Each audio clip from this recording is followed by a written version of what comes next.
Hello மக்களே, welcome back அவர் பணவீக்கம் channel. So இன்னும் இந்த சேனலை சப்ஸ்கிரைப் பண்ணல அப்படின்னா கண்டிப்பாக சப்ஸ்கிரைப் பண்ணுங்க. அதுதான் நீங்கள் எனக்கு கொடுக்குற ஒரு பெரிய ஹெல்ப்பாக இருக்கும். ஸோ என்னடா எடுத்த உடனே சார்ட்டுக்கு போயிட்ட அப்படின்ற மாதிரி கேட்காதீங்க. ஸோ பிபிடி ப்ரெசன்டேஷன் நான் பின்னாடி வச்சிருக்கேன். ஸோ சார்ட் ஏன் வந்தேன் அப்படின்னா, நான் வாங்கின ஸ்டாக் வந்து, அதாவது ஆப்ஷன் ஒன்று வாங்கியிருந்தேன்னு சொல்லியிருந்தேன்ல, ஸோ அது வந்து ரீச் ஆயிடுச்சு. ஸோ நேற்று நான் உங்ககிட்ட சொல்லியிருந்தேன்.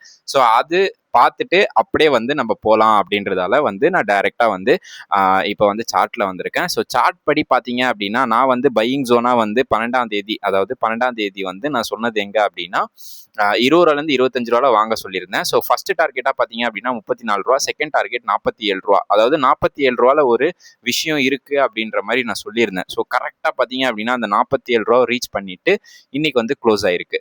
ஸோ அதுபடி பார்த்தீங்க அப்படின்னா நம்மளோட டார்கெட் வந்து அச்சீவ்டு இந்த ஆர்பிட்டல் அதை பொறுத்த வரைக்கும். அடுத்ததாக வந்து இந்த லோதா டெவலப்பர் தான். ஸோ லோதா டெவலப்பரை பொறுத்த வரைக்கும் நம்மளோட பாயிண்ட்டுக்கு வந்துருச்சு. நான் 12ஆம் தேதி சொல்லியிருந்தேன். ஸோ ரூ. 18 எனக்கு கிடைச்சிருக்குன்னு சொல்லியிருந்தேன். ஸோ இன்னும் கன்சல்டேஷன் ஆகிட்டு இருக்கு. அடுத்த மூமெண்ட்டுக்கு நான் வெயிட் பண்ணிட்டு இருக்கேன். ஸோ இன்னும் 2 ஸ்டாக் எடுத்து வச்சிருக்கேன். அதை வந்து நான் ஆஃப்டர் டிஸ்கஸ் பண்ணுறேன் பிபிடிக்கு அப்புறம். ஸோ வாங்க பிபிடிக்குள்ளே போயிட்டு ஒன் பை ஒன்னாக பார்த்துட்டு வந்துடலாம். ஸோ என்ன சொல்கிறதுன்னு தெரியலங்க. டெய்லி பேசிஸில் வந்து நிஃப்டி ஆகட்டும், சென்செக்ஸ் ஆகட்டும் பயங்கரமாக கீழே விழுந்துட்டு தான் இருக்குது. ஸோ அதுபடி பார்த்தீங்க அப்படின்னா இன்றைக்கி என்னென்ன ஆயிருக்கு அப்படின்றது எல்லாத்தையும் பார்க்கலாம். ஸோ அதுக்கு முன்னாடி அஜெண்டா இன்றைக்கி என்ன அப்படின்னா, மார்க்கெட் ஓப்பன் எப்படி இருந்தது, க்ளோஸ் எப்படி இருந்தது, குளோபல் மார்க்கெட்டில் நியூஸ் என்ன இருக்குது, ப்ளஸ் வந்து குளோபல் மார்க்கெட் எப்படி ஒர்க் ஆகிட்டு இருக்கு அப்படின்றத பார்க்கலாம். ஜியோ பொலிட்டிக்கல் டென்ஷன் என்ன போயிட்டு இருக்கு அப்படின்னு பார்க்கலாம். ஆயில் மார்க்கெட் என்னவா சொல்லிட்டு இருக்கு, நெக்ஸ்ட் டெக்னாலஜி ட்ரெண்ட்ஸ் என்ன இருக்குது, ப்ளஸ் கம்பெனி ஏர்னிங்ஸ் ஏதாச்சும் இருக்கா அப்படின்றதையும் பார்ப்போம். டாப் செக்டார்ஸ் என்னென்ன வந்து பெர்ஃபார்ம் பண்ணியிருக்கு நிஃப்டி 50ல அப்படின்றதையும் பார்க்கலாம். ஸோ அதே மாதிரி commodity and FX, so forex trade என்ன ஆகிட்டு இருக்கு அப்படின்றதையும் பார்ப்போம். ஸோ இன்வெஸ்ட்மெண்ட் ஸ்ட்ராட்டஜியும் வந்து என்ன அப்படின்றத வந்து நம்ம எப்பவுமே டிஸ்கஸ் பண்ணுற மாதிரி பண்ணலாம். ஸோ ஃபர்ஸ்ட் பார்த்தீங்க அப்படின்னா இன்னைக்கு இந்தியன் மார்க்கெட் ஓப்பன் ஆனது. So March 13. இன்னைக்கு பார்த்தீங்க அப்படின்னா க்ளோசிங்கில் வந்து 23,151 க்ளோஸ் ஆயிருக்கு. ஸோ நம்ம வந்து ஃபிபனாச்சி படி பார்த்தீங்க அப்படின்னா நம்மளோட லோ டு லோ வந்து ரீச் பண்ணிக்கிட்டே இருக்கு ஸ்டாக் மார்க்கெட்டை பொறுத்த வரைக்கும். நான் உங்களுக்கு ஒரே ஒரு அட்வைஸ் தான் தருவேன். ஸோ இது வந்து நம்மளுக்கு சான்ஸ் அப்படின்றத மட்டும் புரிஞ்சுக்கோங்க. ஏன்னா ஹிஸ்ட்ரி ஆஸ் ரிப்பீட் அப்படின்னு தான் சொல்லணும். எவ்ரி ஃபைட்டுக்கு பார்த்தீங்க அப்படின்னா 10% வந்து நம்ம மார்க்கெட் வந்து பேனிக் ஆகி கீழே விழுந்திருக்கு. ஸோ இது வந்து பேனிக் பேரிஸ் தான். ஸோ அதனால வந்து நீங்கள் பயப்பட தேவையில்ல. நம்மளால ஸ்ட்ரிக்டாக வந்து இப்போ மார்க்கெட்டை தூக்கி வைக்க முடியல அப்படின்னாலும் கண்டிப்பாக ஒரு நாள் ரீபவுண்ட் ஆகும்போது பயங்கரமாக வந்து மூவ்மெண்ட் இருக்கும். ஸோ அதுபடி பார்த்தீங்க அப்படின்னா நிஃப்டி வந்து இன்னைக்கு 488 பாயிண்ட்டும், சென்செக்ஸ் வந்து 1470 பாயிண்ட்டும் வந்து இன்னைக்கு கீழே விழுந்துருந்துச்சு. ஸோ இதுக்கு மோஸ்ட் லைக்லி வந்து நம்ம சொல்ல வேண்டியது ஒன்று தான், அந்த வார் மட்டும்தான், ஈரான் வார். ஸோ இன்னும் பெருசாக போயிட்டு இருக்கு. இப்போ கம்பெனி அவங்க பையனையுமே வந்து கொஞ்சம் ப்ராப்ளமில் இருக்காரு அப்படின்ற மாதிரி நான் வந்து நியூஸ் பார்த்தேன். ஸோ அதை பற்றியெல்லாம் டிஸ்கஸ் பண்ணலாம். அதுக்கு முன்னாடி செக்டார் பர்ஃபார்மன்ஸ் பார்ப்போம். ஸோ செக்டார் பர்ஃபார்மன்ஸில் பார்த்தீங்க அப்படின்னா ஆயில் கேஸ் தான் இன்றைக்கி வந்து ஒரு 2% வந்து இன்க்ரீஸ் ஆயிருந்துச்சு. Pharma metal around 0.5. பட் ஆனால் மிச்ச எல்லா செக்டாருமே வந்து இன்னைக்கு அரௌண்டு 0.3லேருந்து 2.5 வரைக்கும் கீழே விழுந்துருந்துச்சு. ஸோ இதை வந்து நம்ம நோட் பண்ணியே ஆகணும். குளோபல் மார்க்கெட் பார்ப்போம். ஸோ குளோபல் மார்க்கெட் படி பார்த்தீங்க அப்படின்னா யுனைடெட் ஸ்டேட், அதாவது யூஎஸோட ஸ்டாக் மார்க்கெட் எஸ்எம்பி ஆகட்டும், இல்லை வந்து டவுஜோஸ் ஆகட்டும், நாஸ்டாக் அரௌண்ட் வந்து 1.5% கீழே தான் வந்து கீழே இன்னைக்கு க்ளோஸ் ஆயிருந்தாங்க. ஸோ அவங்க மார்க்கெட்டுமே வந்து கீழே விழுந்திருக்கு அப்படின்றத புரிஞ்சுக்கோங்க. அதுக்கு மெயின் ரீசன் அமெரிக்காவில் என்ன சொல்கிறாங்க அப்படின்னா இன்ஃப்ளேஷன் ப்ளஸ் ஆயில் ஃபியர் அப்படின்றத வந்து இப்போ ஒரு செல் ஆஃப் பண்ணிட்டு இருக்காங்க மார்க்கெட்டை பொறுத்த வரைக்கும். ஏஷியன் ஸ்பெசிஃபிக்ல என்ன அப்படின்னு பார்த்தீங்க அப்படின்னா நிக்கி வந்து அண்டர் ப்ரெஷரில் இருக்கு. ஸோ பயங்கரமான செல்லிங் ப்ரெஷரில் தான் அதுவுமே இருக்கு. அதுக்கான ரீசனும் வந்து எனர்ஜி ப்ரைஸ் வந்து ரைஸ் ஆகும் அப்படின்றதால. ஸோ ஆன்சாங் இண்டெக்ஸ் ஆகட்டும், அதே மாதிரி சைனா, இவங்க எல்லாருமே வந்து பார்த்தீங்க அப்படின்னா வீக்காக தான் இருக்காங்க. குளோபல் மார்க்கெட்டே ஒரு செல் ஆஃப் நோக்கி போயிட்டு இருக்கு. ஸோ அரௌண்ட் வந்து பார்த்தீங்க அப்படின்னா 1%லேருந்து 2% வரைக்கும் இன்னைக்கு கீழே விழுந்திருக்காங்க. அடுத்ததாக பார்ப்போம். ஸோ ஜியோ பொலிட்டிக்கலில் பார்த்துடலாம். ஜியோ பொலிட்டிக்கலில் வந்து இன்னைக்கு ஈரான் இஷ்யூ பயங்கரமாக போயிட்டுருக்கு. பிரேக்கிங் நியூஸாக நான் வந்து என்ன பார்த்தேன் அப்படின்னா ஐஆர்ஜிசி, அதாவது ஈரானோட ஐஆர்ஜிசி பேஸை வந்து ஹிட் பண்ணியிருக்காங்க இஸ்ரேலு. ஸோ இது வந்து பெரிய ஒரு தாக்கத்தை வந்து ஈரானுக்கு கொடுத்துருக்கு.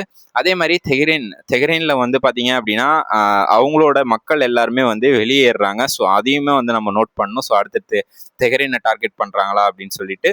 அதே மாதிரி ஈரானோட நியூக்ளியர் சைட்டை வந்து டார்கெட் பண்ணியிருக்காங்க இப்போ. ஸோ இதனால் வந்து ஸ்ட்ரைட் ஆஃப் ஹார்மோன்ஸில் கண்டிப்பாக யாரையுமே வெளியே விட மாட்டோம். ஸோ அங்கே வந்து எங்களுக்கான இடம் மட்டும்தான் அப்படின்ற மாதிரி ஈரான் சொல்லியிருக்கு. ஸோ மிலிட்ரி எக்ஸ்லேஷன் படி பார்த்தீங்க அப்படின்னா ஐஆர்ஜிசி பேஸை வந்து டைரெக்டாக ஹிட் பண்ணியிருக்காங்க. ஸோ தெஹ்ரானில் வந்து சிவிலியன்ஸ் எவாலுவேஷன் பண்ணிட்டு இருக்காங்க. அதாவது தெஹ்ரானில் இருக்கிற பீப்புள்ஸ் எல்லாருமே வந்து வெளியே போயிட்டு இருக்காங்க. அதே மாதிரி ஈரானோட நியூக்ளியர் சைட்டை வந்து டார்கெட் பண்ணியிருக்காங்க. இப்போ வந்து ப்ரிஷியஸ் கல்ஃப் கண்ட்ரி எல்லாமே வந்து ஓரளவுக்கு பிளாக்டாக இருக்குது பிகாஸ் ஆஃப் இந்த Iran and US issue. So இதனால் ஆயில் சப்ளை வந்து நம்மளுக்கு இம்பேக்ட் ஆகிருக்கு. ஸோ அதில் பார்த்தீங்க அப்படின்னா ஸ்ட்ரைட் ஆஃப் ஹார்மோன்ஸ் தான் மெயினாக வந்து நம்மளுக்கு இம்பேக்ட் கொடுத்துருக்கு. ஸ்ட்ரைட் ஆஃப் ஹார்மோன்ஸ்ல தான் நிறைய வர வேண்டிய சுச்சுவேஷன் இருக்குது. பட் ஆனால் இப்போ எல்லாமே ஸ்டாப் ஆகிருக்கிறதால ஸோ ஸ்ட்ரைட் ஆஃப் ஹார்மோன்ஸு இப்போ க்ளோஸ் ஆகிருக்கு. ஸோ டிரான்சாக்ஷன் டைட் வந்து பார்த்தீங்க அப்படின்னா பயங்கரமாக போட்டிருக்காங்க. ஸோ அதுவுமே வந்து ஒரு பிரச்சனையாக போயிட்டு இருக்கு. அதே மாதிரி ஈரான் ஆயில் எக்ஸ்பர்ட் வந்து த்ரெட்ல இருக்கு. ஸோ இது எல்லாத்தையுமே நம்ம வந்து குளோபல் நியூஸ்ல பார்ப்போம். ஸோ அடுத்ததாக வந்து பார்த்தீங்க அப்படின்னா ஈரானோட சின்ன ஒரு நியூஸ் பார்க்கணும் அப்படின்னு பார்த்துருந்தேன். ஸோ காமினியோட பையன் வந்து இப்போ வந்து போஸ்டிங்ல இருக்காரு. பட் ஆனால் வந்து அவரோட ஆடியோ மட்டும்தான் ரிலீஸ் ஆயிருக்கு. அதாவது லைவ்ல நான் வந்து பேசுவேன் அப்படின்ற மாதிரி சொல்லியிருந்தாரு. பட் ஆனால் அவரோட ஆடியோ தான் ரிலீஸ் ஆயிருக்கு. பிகாஸ் ஆஃப் அவருக்கு வந்து சின்னதாக காலில் அடிபட்டிருக்கு. ஸோ அதனால வந்து இப்போதைக்கு வர முடியாது வெளியே அப்படின்ற மாதிரி நியூஸ் சேனல் எல்லாமே போட்டுக்கிட்டு இருக்காங்க, இஸ்ரேல் நியூஸ் சேனல்ஸ். ஸோ இது எந்த அளவுக்கு உண்மை அப்படின்றது நம்மளுக்கு தெரியல. பட் இருந்தாலும் அவர் நல்லா குணம் அடையணும். அதே மாதிரி இந்த போரை வந்து நிப்பாட்டணும். ஸோ இதுக்கு மெயின் ரீசன் வந்து என்னவா இப்போதைக்கு நம்ம சொல்லணும் அப்படின்னா யூஎஸ் ஸ்டாண்ட் படி, யூஎஸ் நியூஸ் படி என்ன சொல்றாங்க அப்படின்னா ட்ரம்ப் வந்து இப்போ என்ன சொல்றாருன்னா, நான் வந்து ஆயில் வந்து உலகத்திலே நிறைய நான் தான் வச்சிருக்கேன். இப்போ வந்து ஆயில் பிரைஸ் ஏறி இருக்கு. ஸோ அதனால வந்து நான் பணக்காரன் ஆயிடுவேன்றதாலலாம் நான் போர் தொடுக்கல. இது வந்து ஆட்டோமேட்டிக்காக நடந்த ஒரு விஷயம். என்னைக்கா இருந்தாலும் ஆயில் ப்ரைஸ் கம்மியாகும் அப்படின்ற மாதிரி இப்போ பேசிக்கிட்டு இருக்காரு. ஸோ இது எந்த அளவுக்கு வந்து யூஎஸ்க்கு சாதகமாக போக போகுது ஆயில் ரேட் அப்படின்றத வந்து நம்ம பார்த்துக்கிட்டே இருக்கணும். ஸோ இதனால வந்து பார்த்தீங்க அப்படின்னா மார்க்கெட் பேனிக் என்னென்ன இருக்குது அப்படின்னு பார்க்கலாம். ஃபர்ஸ்ட் வந்து பார்த்தீங்கன்னா குருடாயில் தான். ஸோ $116 வந்து குருடாயில் போயிருக்கு. அதாவது ஈரான் சொன்ன ரேஞ்சை வந்து தொட்டுக்கிட்டே இருக்கு. ஸோ ஈரான் வந்து $200 போகும் அப்படின்னு சொல்லியிருக்கு. ஸோ 25% ஜம்ப் ஆயிருக்கு. இதில் வந்து கவலைப்பட வேண்டிய விஷயம் ஒன்று தான், நம்மளுக்கு பயங்கரமான இன்ஃப்ளேஷன் அதிகமாக போகுது. ஸோ குளோபலாக ஸ்டாக் மார்க்கெட் எல்லாமே வந்து ஒரு செல் ஆஃப்ல இருந்துச்சு. கோல்டு மட்டும்தான் ஒரு சேஃப் ஹெவனாக இருக்குது இப்போதைக்கு. ஸோ சேஃப் ஹெவன்றது நத்திங். ஒரு சேஃப் அசெட்ல நம்ம வந்து போடணும் அப்படின்னு பார்த்தீங்க அப்படின்னா கோல்டில் போய் கண்ணை மூடிட்டு இப்போதைக்கு போடலாம். ருபி பார்த்தீங்க அப்படின்னா ரெக்கார்ட் லோ டெய்லியுமே பண்ணிட்டு இருக்காங்க. இன்னைக்குமே வந்து 92+ தான் இருந்துச்சு. இதனாலேயே வந்து நம்மளோட எஃப்ஐஎஸ் வந்து செல் பண்ணுறதுக்கு நிறைய வாய்ப்பு இருக்குது அப்படின்றத புரிஞ்சுக்கோங்க. ஸோ அடுத்ததாக பார்த்தீங்க அப்படின்னா நம்ம ஆயிலுக்கு வந்துடுவோம். ஸோ ஆயிலில் பார்த்தீங்கன்னா பிரெண்ட் வந்து இன்னைக்கு $116 எடுத்துட்டு இருந்தது. இதுக்கான மெயின் ரீசன் என்ன அப்படின்னு பார்த்தீங்க அப்படின்னா ஸ்ட்ரைட் ஆஃப் ஹார்மோன்ஸை க்ளோஸ் பண்ணியிருக்கு தான். 25% வந்து இன்க்ரீஸ் ஆயிருக்கு சிங்கிள் டேல.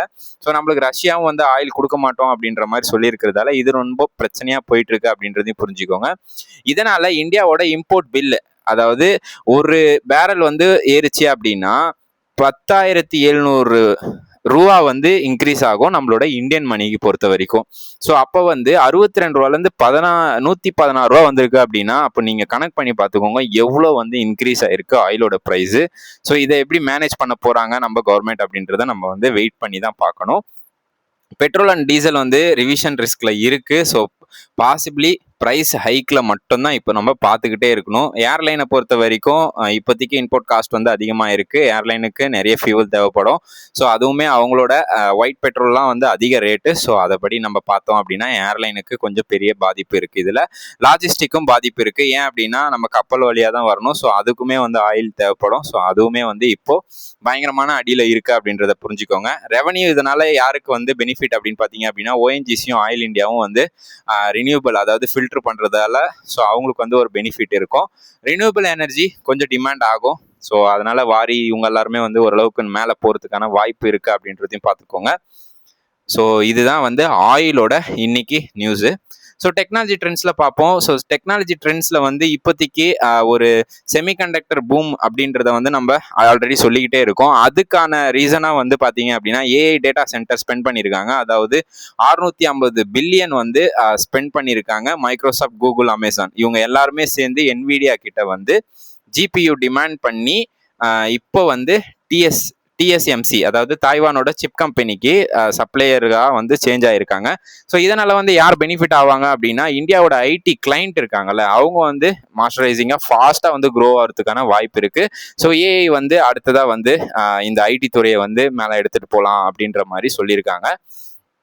ஸோ அதே மாதிரி ஏஐ வந்து நான் கூட ஒரு சில இடத்துல நோட்டீஸ் பண்ணேன். நான் வந்து ஸ்க்ரீனர் ஆப்பை வந்து நிறைய வாட்டி யூஸ் பண்ணுவேன். அதுலேயே வந்து சைடில் வந்து ஏஐ வச்சுருக்காங்க. ஸோ அவங்க கூட அந்த ஏஐ வந்து யூஸ் பண்ண ஆரம்பிச்சிட்டாங்க. பிகாஸ் ஆஃப் ஒன்றுமே கிடையாது. ஏஐ பொறுத்த வரைக்கும் ஒரு டேட்டாவை நம்ம ஆல்ரெடி பேக் எண்டில் ஸ்டோர் பண்ணி வச்சுருக்கோம். அதை நம்ம ஒன் பை ஒன்னாக வாங்குறதுக்கும் நம்ம ஒரு இன்புட் கொடுத்த உடனே அந்த எல்லா டேட்டாவையும் கலெக்ட் பண்ணி ஒரே இன்புட்டாக கொடுக்கறது தான் ஏஐயோட ஒர்க்கு. ஸோ அதுபடி பார்த்தீங்க அப்படின்னா எல்லா அப்ளிகேஷன்லையுமே ஏஐ வந்து பயங்கரமாக ஒர்க் ஆகுது அப்படின்றத புரிஞ்சுக்கோங்க. செமிகண்டக்டர் பொறுத்த வரைக்கும் அது ஒரு பூமிங்கில் தான் இருக்குது. டிஎஸ்எம்சி அப்படின்றது வந்து கிரிட்டிக்கல் ஃபார் ஏஐ ஜிபியு அப்படின்றத வந்து இப்போ பண்ணிக்கிட்டு இருக்காங்க. ஸோ பயங்கரமான டிமாண்ட் அந்த சிப்புக்கு இருக்குது. ஸோ இந்தியாவோட செமிகண்டக்டரும் பயங்கரமாக புஷ் ஆகிறதுக்கான வாய்ப்பு இருக்குது. இதனால் டாடா அண்டு ஃபாக்ஸ்கான் இவங்க எல்லாருமே வந்து பிளான்ட்டை வந்து ப்ராக்ரஸ் பண்ணுவாங்க ஃபார் லாங் டேர்ம் இந்தியாவோட பெனிஃபிட்டுக்காக அப்படின்றதையும் புரிஞ்சுக்கோங்க. இவி அண்ட் ரினியூவல் எனர்ஜியை பொறுத்த வரைக்கும் ரினியூவபிளுக்கு ஸோ ஹை ஆயில் ப்ரைஸ் வந்து இன்க்ரீஸ் ஆகிட்டே இருக்கிறதால கண்டிப்பாக சேஞ்ச் ஆவாங்க. இப்போ எங்கள் வீட்டிலே பார்த்தீங்க அப்படின்னா எல்பிஜி கேஸ் தான் யூஸ் பண்ணிகிட்டு இருக்கோம். பட் ஆனால் எங்கள் அம்மா இருந்தாலுமே வந்து சேஃப்டிக்காக ஒரு எலக்ட்ரிக் ஸ்டவ் வந்து வாங்கிட்டு போயிடலாம் அப்படின்னு சொல்லிட்டு அவங்க ஒரு 3000 ரூபா கொடுத்து எலக்ட்ரிக் வாங்கினாங்க. ஸோ இதனால நம்மளுக்கு இவி அந்த ரினியூவபிள் எனர்ஜி வந்து தேவைப்படும். ஸோ இப்படி கன்சியூம் ஆகும்போது கண்டிப்பாக இதனால வந்து அதானி கிரீன் ஆகட்டும், என்டிபிசி ஆகட்டும், வாரி எனர்ஜி ஆகட்டும் இவங்க எல்லாருமே வந்து ஒரு பெனிஃபிட் ஆவாங்க அப்படின்றதையும் புரிஞ்சுக்கோங்க. ரோபோட்டிக் அண்ட் ஸ்பேஸ் நம்ம இதை ஆல்ரெடி பார்த்துருக்கோம். ஸோ அதனால அதை நான் ஸ்கிப் பண்ணுறேன். கம்பெனி ஏர்னிங்ஸு இன்றைக்கி எதுவுமே பெருசாக எதுவும் இல்லை. ஸோ இப்போதைக்கு பாலிசி படி பார்த்தீங்க அப்படின்னா கவர்மெண்ட் வந்து பிஎல்ஐ ஸ்கீம் ஆக்ட் வந்து கொண்டு வந்திருக்காங்க. இது வந்து எலக்ட்ரானிக் அண்ட் ஐடி செக்டாருக்கு இன்வெஸ்ட்மெண்ட்டுக்கு லாங் டேர்மில் ஒரு மேனுஃபேக்சரிங் பூஸ்ட் கொடுக்கும். ஸோ செமிகண்டக்டரையும் புஷ் பண்ணோம் நெக்ஸ்ட் லெவலுக்கு அப்படின்றதையும் புரிஞ்சுக்கோங்க. ஃபார்மாவை பொறுத்த வரைக்கும் டிஃபென்சிவாக இருக்குது செக்டாரு.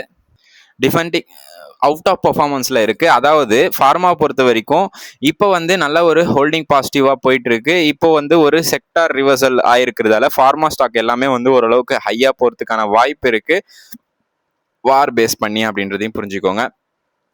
ஆயில் செக்டாரை பொறுத்த வரைக்கும் ஓஎன்ஜிசி ஆயில் இந்தியா அது வந்து ஒரு ரேலி கொடுக்கும். ஸோ இதோட குரூட் ஆயில் வந்து ஏற எஃப்ஐஐ செல்லிங் வந்து கண்டினியூஸாக இருக்குது. ஸோ அது வந்து மாற்று கருத்தே கிடையாது அதை பொறுத்த வரைக்கும். அடுத்ததாக வந்து டாப் கெய்னர் பார்ப்போம். ஸோ டாப் கெய்னரில் இன்றைக்கி டாடா கன்சியூமர் தான் இருந்தாங்க. அதாவது அரௌண்ட் 2.41% வந்து இன்றைக்கி க்ளோஸ் ஆயிருந்தாங்க. ஹுண்டாய் மோட்டார் ஆகட்டும், இந்துஸ்தான் யூனிலிவர், பிரிட்டானியா இவங்க எல்லாருமே வந்து ஓரளவுக்கு ஹையாக வந்து க்ளோஸ் ஆயிருந்தாங்க. இதுக்கான மெயின் ரீசன் வந்து நான் உங்களுக்கு முன்னாடியே சொல்லியிருந்தேன். இந்த எஃப்எம்சிஜி ஸ்டாக்ஸ் எல்லாமே வந்து ஓரளவுக்கு இந்த வார் டைம்ல இல்லை மார்க்கெட் கீழே விழுற டைம்ல அவங்க தான் சஸ்டெயின் பண்ணுவாங்க. அதுபடி பார்த்தீங்க அப்படின்னா டாடா ப்ராடக்ட் ஆகட்டும், இல்லை வந்து இந்துஸ்தான் யூனிலிவர் ஆகட்டும், இல்லை பிரிட்டானியா ஆகட்டும் இவங்க எல்லாருமே வந்து அரௌண்டு ஒரு 1%க்கு மேலே ஏறி இருந்ததை நீங்கள் பார்த்துருப்பீங்க. ஸோ அதே மாதிரி டாப் லூசர் பார்ப்போம். டாப் லூசரை பொறுத்த வரைக்கும் எல்என்டி இன்னைக்கு வந்து பயங்கரமாக கீழே விழுந்திருந்தது, 7.5% விழுந்திருந்தது. இதுக்கான மெயின் வந்து என்எஸ்சி பிளாக் பண்ணியிருக்காங்க அவங்களோட ட்ரேடு. அதாவது 2,66,000 ஷேர் வந்து 565 ரூபாய்க்கு வந்து டிரான்சாக்ஷன் வேல்யூ நடந்திருக்கு அப்படின்ற மாதிரி வந்து இன்னைக்கு ஒரு நியூஸ் விட்டுருக்காங்க. அதோட வேல்யூ பார்த்தீங்க அப்படின்னா 94 கோடி. ஸோ இது வந்து மேனிப்புலேட் பண்ணியிருப்பாங்க அப்படின்ற மாதிரி சொல்லி அவங்கள வந்து பிளாக் பண்ணியிருக்காங்க. அதே மாதிரி ஜெஸ்டைல் வந்து பார்த்தீங்க அப்படின்னா இன்னைக்கு கீழே விழுந்திருந்தது. ஹிண்டிகால், அப்புறம் இந்துஸ்தான் ஜிங்க்கு, மதர்சன், டாடா ஸ்டீல் இவங்க எல்லாருமே அரௌண்ட் வந்து 5% வரைக்குமே இன்னைக்கு கீழே விழுந்திருந்தாங்க அப்படின்றது தான் எக்ஸ்பெக்டேஷன். கமாண்டிட்டி அண்ட் கரன்சி பார்ப்போம். ஸோ கமாண்டிட்டியை பொறுத்த வரைக்கும் நம்ம ஆல்ரெடி குருடாயில் பேசிட்டோம். கோல்டு பற்றி வந்தா ஸோ ரேலி தான் கண்டிப்பாக வந்து ஸோ இப்போ வந்து 16,300 ரூபா பெர் கிராமுக்கு வந்து போயிட்டுருக்கு. யூஎஸ்டி அண்டு இந்தியாவோட டாலரை பார்க்கும்போது 92 ரூபாய்க்கு மேலே வந்து டாலர் வந்து செல் ஆகிட்டு இருக்கு. ஸோ இது வந்து ஒரு பெரிய மைனஸாக வந்து நம்ம சைடில் பார்க்கலாம். மல்டி அசெட் இம்பேக்ட் அனலைஸ் பார்ப்போம். ஸோ ஐடி எக்ஸ்பெக்டட் வின்னு, அதாவது 92 ரூபா வந்து போனது வந்து ஐடி வந்து இதில் பெனிஃபிட் ஆகும். அதில் மெயினாக வந்து இன்ஃபோசிஸ் அண்டு விப்ரோ வந்து பெனிஃபிட் ஆகிறதுக்கான வாய்ப்பு இருக்குது. ஸோ இம்போர்ட் ஹெவியாக இருக்குது. ஸோ செக்டார் லூஸ் வந்து ஆயில் கம்பெனிஸ் வந்து இப்போ கண்டிப்பாக லூஸ் ஆகுவாங்க. அதே மாதிரி ஆட்டோ, அப்புறம் வந்து இவங்க எல்லாருமே மேசிவாக வந்து ஒரு இன்க்ரீஸை வந்து செக் பண்ணுவாங்க. ஸோ இது வந்து பெரிய ஒரு ட்ராபேக்காக நம்ம மார்க்கெட்டுக்கு போக வாய்ப்பு இருக்குது. கோல்டு போர்ட்ஃபோலியோ பார்ப்போம். ஸோ கோல்டோட போர்ட்ஃபோலியோ நான் ஆல்ரெடி சொன்னதான் 5 to 10% வந்து நீங்கள் உங்கள் கோல்டை வந்து ஆட் பண்ணலாம் இப்போதைக்கு. ஸோ இந்த நிலைமையில அப்படின்றதையும் புரிஞ்சுக்கோங்க. எஃப்ஐஎஸ் பொறுத்த வரைக்கும் கண்டினியூஸாக செல்லிங்ஸில் தான் இருக்காங்க. ஸோ இதில் மெயின் ரீசன் என்ன அப்படின்னா ருப்பியோட அந்த ருப்பியோட டவுன் கிரேட் தான் சொல்லணும். ஸோ இப்போ வந்து அவங்க வந்து டாலரில் கன்வெர்ட் பண்ணி நம்மள ட்ரேட் பண்ணும்போது அவங்க 60 ரூபால டாலர் வாங்கியிருப்பாங்க. இப்போ 92 ரூபான்னு போது அதுலேயே 42 ரூபா அவங்களுக்கு லாபம் இருக்குது. ஸோ அதனால அவங்க வித்துட்டு வெளியே போகிறாங்க அப்படின்ற மாதிரியும் வந்து நிறைய நியூஸஸ் வந்துட்டு இருக்கு. ஸோ இது எல்லாத்தையும் பார்க்கணும். பையிங்கில் பார்த்தீங்க அப்படின்னா டிஐஸ் வந்து கண்டிப்பாக பையிங் பண்ணிட்டு இருக்காங்க. அதுவும் நம்மளோட எஸ்ஐபியோட இன்ஃப்ளேஷன் ப்ளஸ் வந்து எல்ஐசியோட அந்த பாலிசி அமௌண்ட் இது ரெண்டுத்தையும் சேர்த்து பயங்கரமாக வந்து நம்மளோட மார்க்கெட்டை வந்து சஸ்டெயின் பண்ண வைக்கிறாங்க அப்படின்றதையும் புரிஞ்சுக்கோங்க. அவாய்ட் பண்ண வேண்டியது என்னன்றது பார்ப்போம். ஸோ ஷார்ட் டேர்மில் பார்த்தீங்க அப்படின்னா இப்போதைக்கு நீங்கள் இந்த மார்க்கெட் வந்து டூ ரிஸ்கியாக இருக்கிறதால புதுசான ஸ்டாக் எதுவுமே வாங்காதீங்க, மெயின் பாயிண்ட். அதே மாதிரி ஷார்ட் டேர்ம் ரேலிக்கு வந்து வெயிட் பண்ணுங்கள். 23,000க்கு மேலே வந்து கீழே வந்து போகட்டும், அதுக்கப்புறம் நம்ம வந்து பார்த்துக்கலாம். ஸோ நெக்ஸ்ட் பையிங் ஜோனாக ஏதாச்சும் இருக்கா அப்படின்றதையும் பார்ப்போம். ஸோ கேஷ் செக்மெண்ட்டில் வந்து கண்டிப்பாக 20-30% வந்து உங்களோட கேஷை வந்து ஹோல்ட் பண்ணி வைங்க, கிளாரிட்டி வர வரைக்கும். அது வரைக்கும் நீங்கள் வந்து இன்வெஸ்ட் பண்ணாதீங்க. ஆயில் ப்ளே வந்து பயங்கரமாக பண்ணிட்டு இருக்காங்க. ஸோ ஷார்ட் டேர்மில் வந்து ஓஎன்ஜிசி அண்ட் ஆயில் இந்தியாவை வந்து நீங்கள் வாட்ச் பண்ணலாம். லாங் டேர்ம் இன்வெஸ்டருக்கு நம்ம வந்து சொல்ல வர்றது, இப்போதைக்கு ஃபார்மா வந்து ஒரு நல்ல ஒரு டிப்பில் கிடைக்கும் போது வாங்கி யூஸ் பண்ணிக்கோங்க. அதே மாதிரி 23,000 கீழே போச்சு அப்படின்னா கண்டிப்பாக வாங்கிக்கோங்க. சிப்பு வந்து கண்டினியூ பண்ணிக்கிட்டே இருங்க. கோல்டை வந்து ஆட் பண்ணுங்கள். க்ரீன் எனர்ஜி எப்போவுமே வந்து உங்களோட போர்ட்ஃபோலியோவில் இப்போதைக்கு இருக்கிற மாதிரி பார்த்துக்கோங்க. ஸோ கன்க்ளூஷன் இன்னைக்கு இதுதான். ஸோ குட் நியூஸில் வந்து ஆயில் அண்ட் கேஸ் ஸ்டாக் வந்து இன்னைக்கு கொஞ்சம் ஏறுறதுக்கான வாய்ப்பு இருக்குது. கோல்டு போர்ட்ஃபோலியோ வந்து ஓரளவுக்கு ஹெட்ஜ் ஆகிறதுக்கான வாய்ப்பு இருக்குது. ஏஏ ஸ்டாக்ஸில் வந்து 650 பில்லியன் ஸ்பெண்ட் பண்ணியிருக்காங்க ஐடியோட செக்டாரை பொறுத்த வரைக்கும். ஃபார்மா வந்து இப்போதைக்கு சேஃபாக இருக்குது. டிஐஸ் வந்து கண்டினியூஸாக சிஃப்ளோ வந்து பண்ணிகிட்டே இருக்காங்க மார்க்கெட்டுக்குள்ளே. பேட் நியூஸ் வந்து இதெல்லாம் வந்து பாசிட்டிவ் நியூஸே சொல்ல முடியாது. பட் இருந்தாலும் நான் வந்து பாசிட்டிவ்ல என்ன வைக்கிறதுன்னு தெரியாமல் வச்சுருக்கேன். பேட் நியூஸை பொறுத்த வரைக்கும் குருடாயில் வந்து $116 வந்து வெளியே போயிருக்கு. ஐஆர்ஜிசி ஹிட் பண்ணியிருக்காங்க. தெஹ்ரான் வந்து அவங்களோட மக்களை வந்து வெளியே அனுப்புகிறாங்க. ஸோ வார் ஒஸ்ட்டாக போயிட்டுருக்கு. அதேமாதிரி குளோபலாக வந்து செல் ஆஃப் வந்து நடந்துகிட்டு இருக்கு. ருப்பி வந்து நல்ல ஒரு இன்க்ரீஸில் போயிட்டுருக்கு. ருப்பி வந்து 92 ரூபாய்க்கு மேலே வந்து போயிருக்கிறதால அது ஒரு மைனஸாக நான் பார்க்குறேன். Auto sector and finance sector வரைக்கும் இப்போதைக்கு கை வைக்க வேண்டியதில்லை அப்படின்றதையும் புரிஞ்சுக்கோங்க.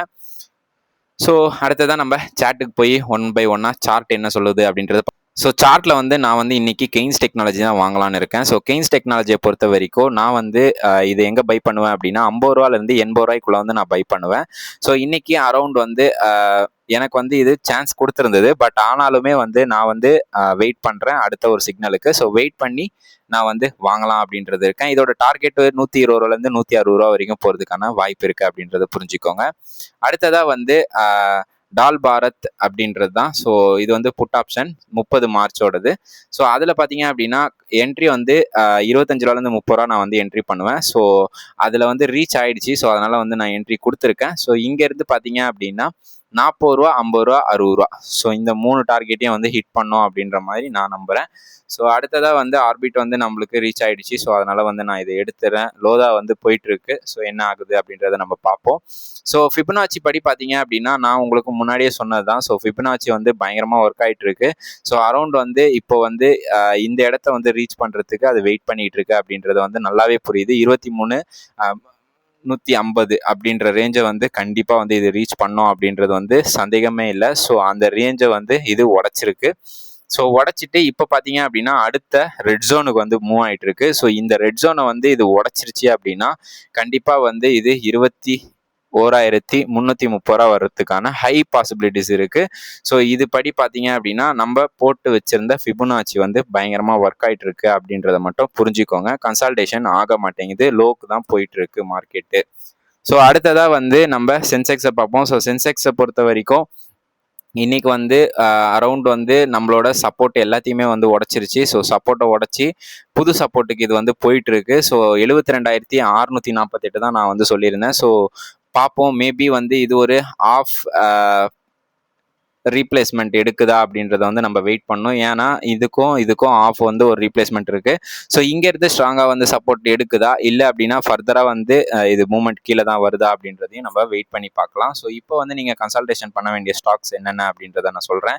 சிஜி பவர் வந்து கண்டிப்பாக வந்து கீழே விலை நீங்கள் வாங்கலாம். ஸோ பயப்பட தேவையில்லை, வெயிட் பண்ணுவோம். பட் ஆனால் இது வந்து கொஞ்சம் ஹை வேல்யூவேஷன். பிஎஸ்சியை பொறுத்த வரைக்கும் ஒரு பிரேக் அவுட் ஸ்ட்ரக்சரில் இருக்குது. 3,500 வரைக்கும் போகிறதுக்கான வாய்ப்பு இருக்குது. ஸோ வெயிட் பண்ணி தான் டிப்பில் தான் வாங்கணும். வாரி எனர்ஜி பொறுத்த வரைக்கும் இன்னைக்கு வந்து ஒரு நல்ல ஒரு ரெக்கவரி கொடுத்தாங்க. பட் ஆனால் அவங்களால சஸ்டெயின் பண்ண முடியல.